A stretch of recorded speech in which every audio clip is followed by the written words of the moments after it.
Yo, what's up? It's the one and only hip hop gamer, Hot 97. For honor, war, no love, Valentine's Day. I will slap you and kick you with all my toes. I'm telling you right now, Roman. Do you understand the experience I just had? I was just yelling like crazy right now, son. It's crazy. First off, the game is so much more polished, like so much more polished than it was a couple of months ago when I played it. What's some of the things that you guys are achieving? Not just with the game itself, but utilizing this engine. I think the engine is what really sets. I ain't played no game like this before. I love the whole rock scissors paper combat system. It's genius, my dude. I love it. Talk to me, man. Let me know what's up, man, and also let them know who you are, what you do. So I'm Roman Camposera. I'm the game director on For Honor. So basically, I'm the guy between the creative vision, the game design, the level design. I'm the guy about gameplay on the project. In terms of technology, yeah, we've been putting a lot of polish, but the thing that is really at the core of that makes the game possible, it's the simulation that we have basically that allows you to do melee combat online with 4 players, and that was something that had never been done with that precision, with that level of execution and timing, and that's the technology that's making it possible.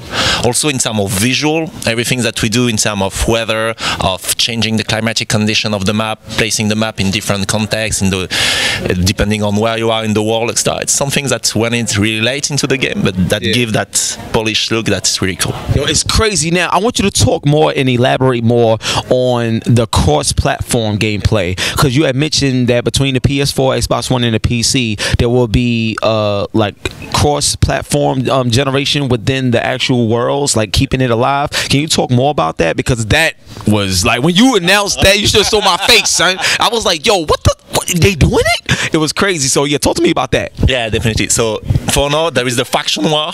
Basically, there is you see the map of the world, and you see territories that are controlled by either knight, Viking, or samurai, and you're fighting to control those territories. And the way you fight, it's in-game, by winning matches and placing war assets where you want to attack or defend, etc.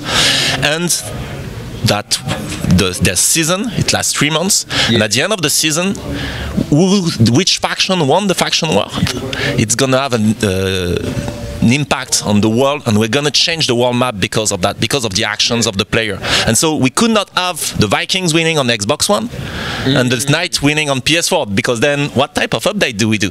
So we had to make it. We had to make it cross-platform. So you don't play in the same game. You don't play a match of PS4 player against Xbox One player.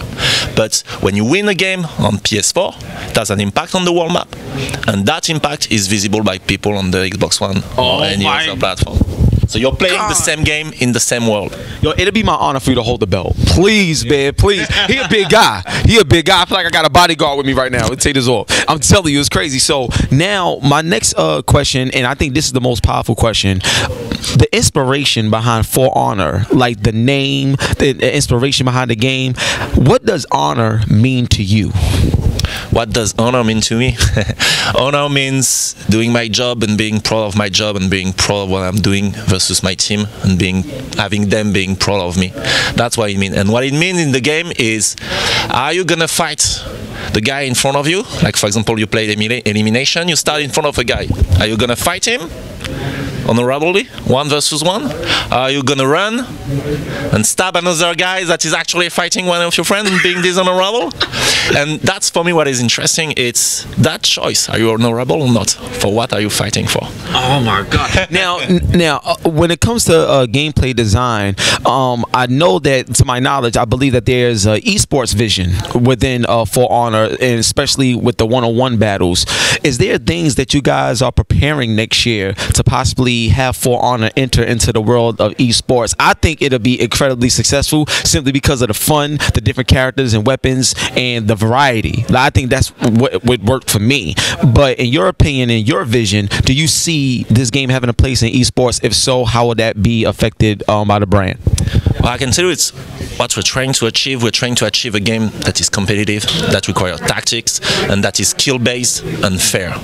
That's what we're trying to achieve. Then, is it an esport? I don't believe that as a developer we can say, yeah, definitely we're building a game to become an esport, because we don't get to choose.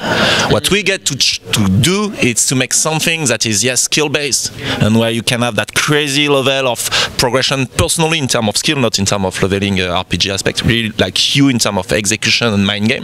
And then does the community and the people plays the game think there is esport potential, and we'll see.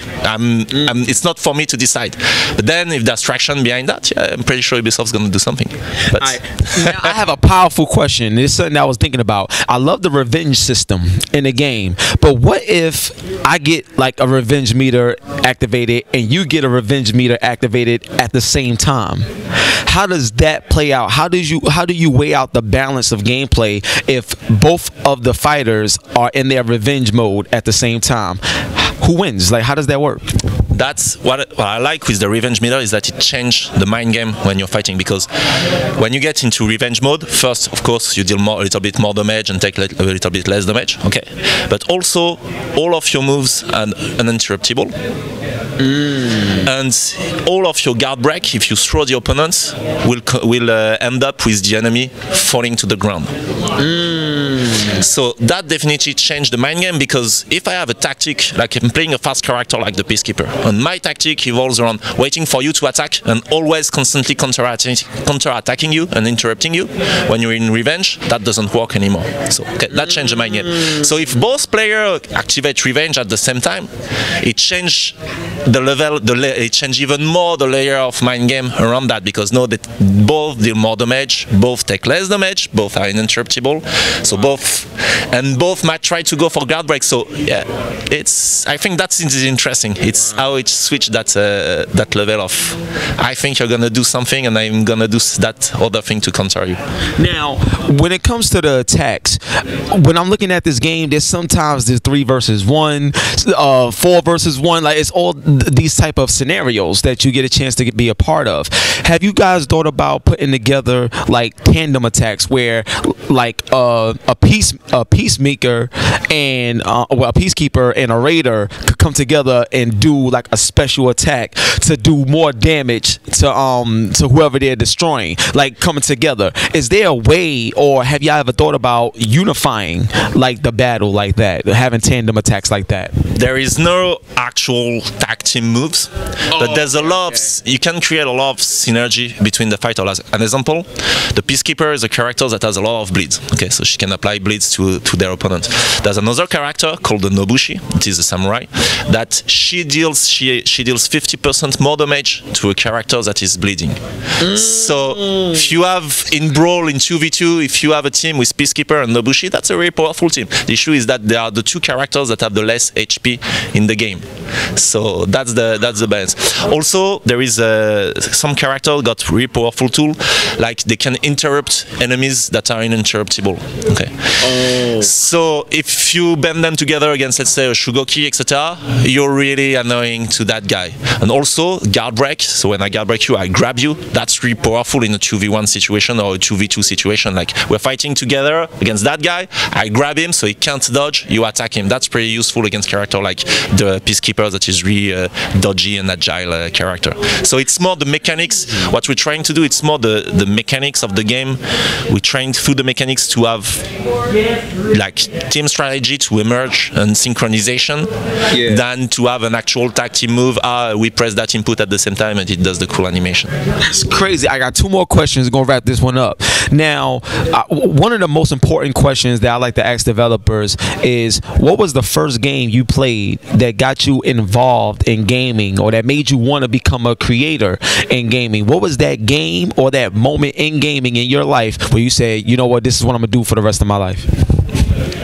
I love his smile, dog. You see that? That's like, I love that smile, because he'll feel like you know, like really getting into it. I love that. All right, go ahead, tell me. To think about it, actually. But for me, it's the first time I played Doom on PC, and I was like, and so there was the editor with it, and I start playing with it, and it was just clicking the pixels and moving the walls and stuff, and I was like, okay, I think if I have the opportunity, I might want to do that. And that's why I ended up entering that industry as a level designer first, etc. That's crazy. So Doom, see, it's good to know the inspiration and where the energy comes from, because then you could understand the source of the success that you guys bring to the table. I love it. I love it. All right. So now for my final question: when For Honor comes out next year, what's the main thing that you feel or that you want the fans to take away from the game when they play it when it comes out next year, Valentine's Day? The main thing that I want the player to take away, I think I already got a little bit of that in the closed beta. It's the knowledge and skill behind each of the character and the difference between that and all the theory crafting and skills that goes behind that. I want the player to get that, take that from them, and then theory craft and come with guides and strategies, etc.